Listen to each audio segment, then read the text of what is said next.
Reading faculty, please take time to look at this slide where it lists the 4 goals for the 2012-13 school year.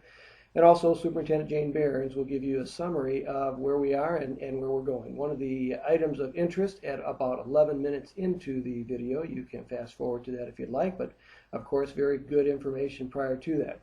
But at about 11 minutes, it talks also about providing additional time for teachers as we look at the many things that we need to do. The essential learnings, target learnings, our common assessments, our interventions, very important items where you have created a wonderful path as an example of what can be done when time is put in teachers' hands. So please take time to review those goals, look at the video, and also this is the first reading for the school board. There will be a second reading. Right now things look very, very good as we look to the future. So thank you very much for your hard work, for being very involved, and our district is doing some very impressive things, and you'll see that very clearly as you review the video. It's nice to be on this side. I'm used to sitting right over there, but tonight I get to present the strategic plan. It'll be the first reading of it, and then in 2 weeks we'll go ahead with the second reading. So I'm going to go through and I'm going to explain the strategic plan, but I'm also going to talk about the support and the structure that's going to be needed in order for the work of the strategic plan to come forward. We hold our teachers accountable. They have a lot of work they need to do that helps our students, but now we're looking at how do we support them in the structure that allows them to do that hard work. So to achieve that moral imperative of raising the bar, that's for all students. So we're going to keep it high for all students. We're going to close that gap for our lowest performing groups relative to higher order skills and competencies required to be a successful world citizen. How is this going to happen? It can't be a lot of really good teachers working independently. We now know more than ever that we all have to work together, and we need systems. Average teachers in a quality system become more than average.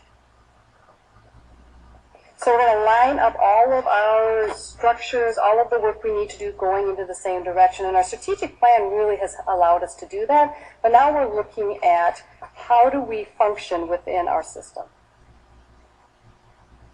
And it's all about a continuous improvement of instruction, and it's linked to that individual child.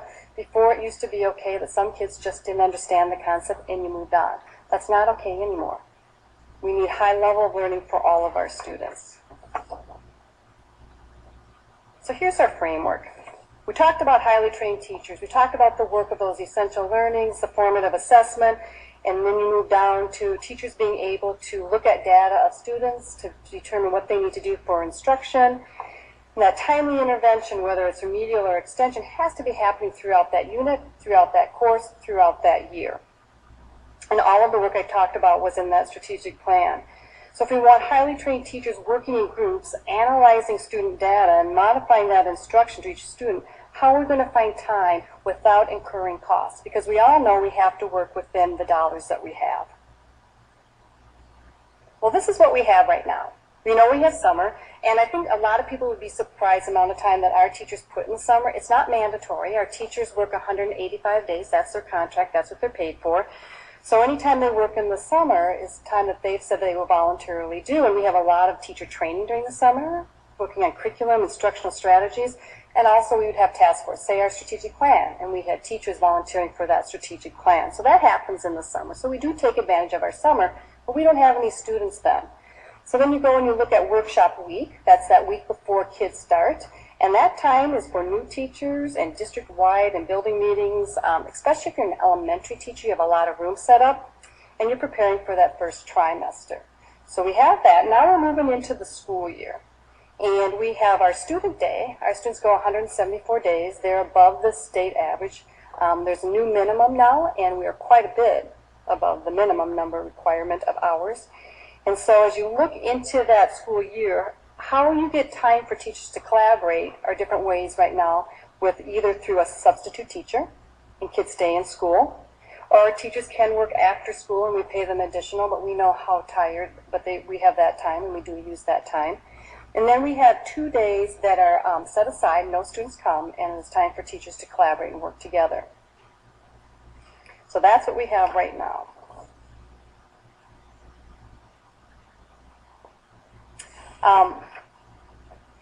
So if we use that, and this natural definition of systemic means that all elements of our systems are unavoidably interconnected and involved day after day, what I'm looking for, and we've been talking about recently, is how do we use the time a little bit differently than we currently have. And the idea is teachers need to be looking at student data. They need to be talking to each other throughout the school year, not just on the 2 special days. So today, before we all came here at our 5:30 workshop, we had a great presentation by Beth Swenson, who's in our listening audience right here. And she talked about the work she's done in other districts and looking at return on investment by having students, elementary students, come early. They start the school year with testing first, and teachers get to know these students. They take about an hour with those students, 45 minutes to an hour. And so they use that time, the first 2 days of school, to make sure they know exactly where students are at, and then they begin instruction. So we'll be talking a little bit more about that and what it means for our district. What we find is that it actually increases achievement and decreases cost for the district. So we'll talk a little bit more about that. And then also, I talked about it's not just the beginning of the school year. Our teachers really need time throughout the year. And so when I talked to all of you, we're looking at possibly adding a few more days throughout the school year in very strategic places to allow teachers time to work on data, to work with each other, collaborate, and strengthen their program. And we begin and we talk about that agreement and clarity as to what is important for our students to learn, being very clear on those standards. And with that, then you look to say what are those effective strategies that teachers need to have in order to teach those content areas.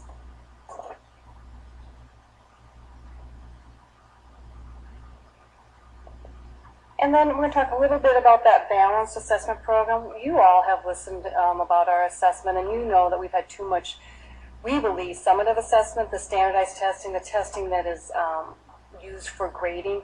When we went to school, our assessment was really that summative assessment. We were receiving grades, and they put it in a grade book, and they moved on. Or they sorted us into what courses that you could be in, if you could be in the higher level or not.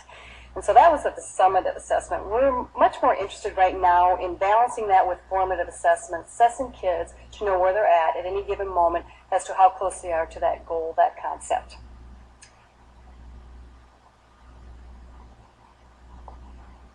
And as you know, our teachers are our program. And so in everything we do, we want to ensure that we have the very best, highly trained staff in front of our students.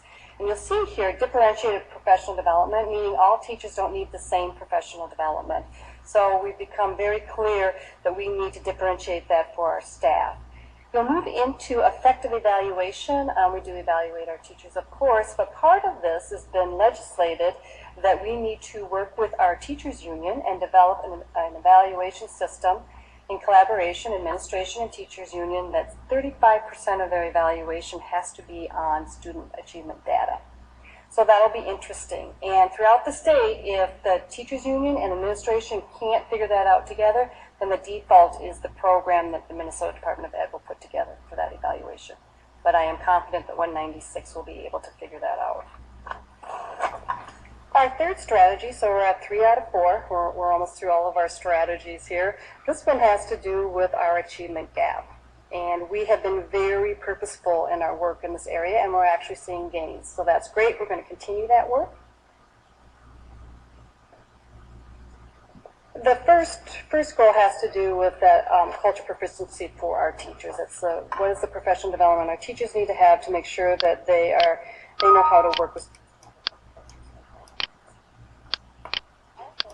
The next one has to do with participation and access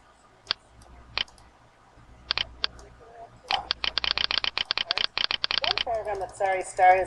It was called the 100 Horns, and we have that where families would donate their instruments to students who cannot afford instruments. So our Cedar Park band has just blossomed. Those kids have moved into Valley Middle School, and they said now for the first time half their students are in band. So it's those types of programs and goals that we want to continue for 196.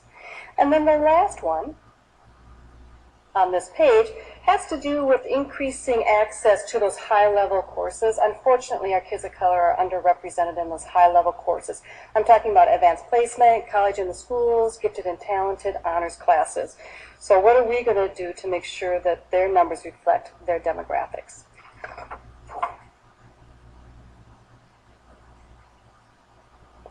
And then we're going to work hard on recruiting teachers of color. This has been hard for us to increase the number of staff of color. And then the last one, distribute resources for schools, not just on numbers of kids, but based on need and programming and what that school community looks like. We do somewhat with that with our compensatory dollars. Students that have students of greater need, schools that have students of greater need, get higher dollars through compensatory aid.